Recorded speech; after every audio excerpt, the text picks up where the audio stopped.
Di antara perkara yang mewajibkan kita dengan ilmu kita itu adalah yang pertama al-amal bihi. Ya, ini masuk dalam kategori mujib al-ilm, yaitu pertama adalah al-amalu bihi, mengamalkan ilmu. Karena kata para ulama, ya sebagaimana dituliskan oleh Imam Al-Khatib Al-Baghdadi dalam kitab Iqtidha al-ilmi al-amal, bahwa sesuatu yang mesti dilakukan setelah orang punya ilmu itu adalah berusaha semaksimal mungkin untuk mengamalkannya. Ya. Bahkan orang yang dia punya ilmu tapi kemudian dia tidak ada upaya untuk mengamalkan, maka dia terancam dengan ilmu itu sendiri.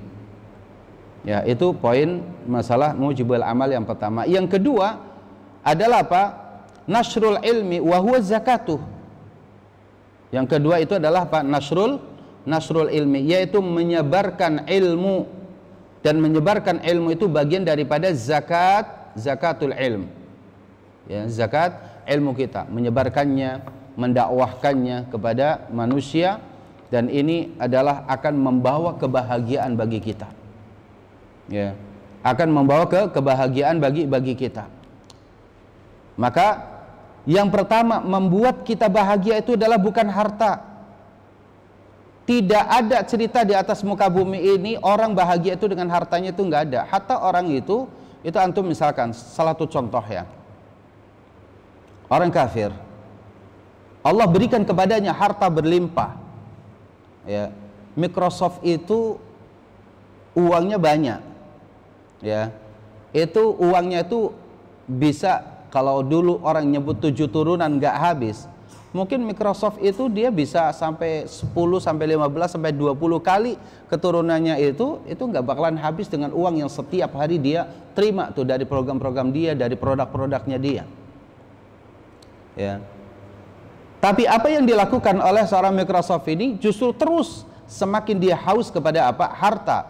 Bila perlu dia dia hancurkan produk-produk yang lain agar tetap nama Microsoft itu sebagai nama produk yang paling unggul di atas muka bumi ini dalam bidang komputer, dalam bidang IT, dalam bidang-bidang seperti itu misalkan. Dan ini banyak. Ya. Jadi harta itu tidak akan menjadi standar kebahagiaan seseorang. Bahkan dijelaskan oleh para ulama, kalau harta itu menjadi standar kebahagiaan seseorang, niscaya Qarun itu adalah orang yang paling bahagia di atas muka bumi. Karena Qarun sampai nama sekarang ini disebutkan. Qarunnya ditenggelamkannya di mana? Sementara kita ini dicari, kita lagi gali sumur, tiba-tiba dapat satu emas 1 batang. Lalu kita katakan ini harta Qarun. Padahal ini harta orang tua kita barangkali yang dulu. Ya kan? Itu disebut harta Qarun. Ini sebagai simbol bahwa Qarun itu adalah orang yang paling banyak hartanya di atas muka bumi ini, tapi dia tidak pernah mendapati kebahagiaan. Ya. Buktinya apa? Buktinya saking ingin harta itu berada di dekatnya terus, maka dia berusaha cari gemboknya aja yang kira-kira diangkat oleh sekian banyak orang itu nggak terangkat. Bisa bayangkan tuh. Mungkin kalau ada orang sekarang letak kebahagiaan dia ada di mobil, mungkin bisa jadi dia tidurnya juga di mobil, biar mobil itu tidak kecurian. Waliyadzubillah. Ya. Kalau di kebahagiaan dia pada rumah, maka dia tidak mau pergi kemana-mana karena takut rumahnya disatroni nama malik. Tidur pun barangkali di samping berangkasnya, atau barangkali berbantalkan berangkas itu. Ya, kalau maling datang tinggal gorok saja di situ, plus berangkasnya juga di situ. Ini banyak yang terjadi, ya kan? Jadi, kalaulah kemudian kebahagiaan itu bersumber dari harta, niscaya kita akan dapati dalam sejarah penjelasan para ulama tentang tentang Qarun sebagai orang yang paling bahagia. Tapi ternyata tidak ada satupun para ulama, ayat Al-Quran, hadis Rasul, semuanya menjelaskan akan akan hinanya Qarun di atas muka bumi ini. Kalaupun kebahagiaan itu adalah dengan kekuasaan, maka niscaya Fir'aun itu adalah orang yang paling bahagia. Tapi ternyata tidak.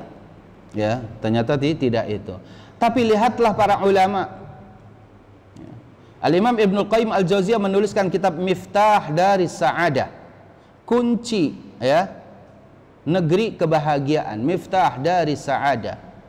Dan di situ dijelaskan sesuatu yang pertama kali mampu membahagiakan seorang dalam hidupnya, pertama adalah keimanan, yang kedua adalah ilmu, dan ilmu itulah akan melahirkan amal. Untuk itu kalau kita punya harta tidak perlu kita berbangga dengan hartanya, tapi kalau kita punya ilmu maka kita berdoa kepada Allah semoga dengan ilmu tersebut Allah berikan kepada kita kebahagiaan.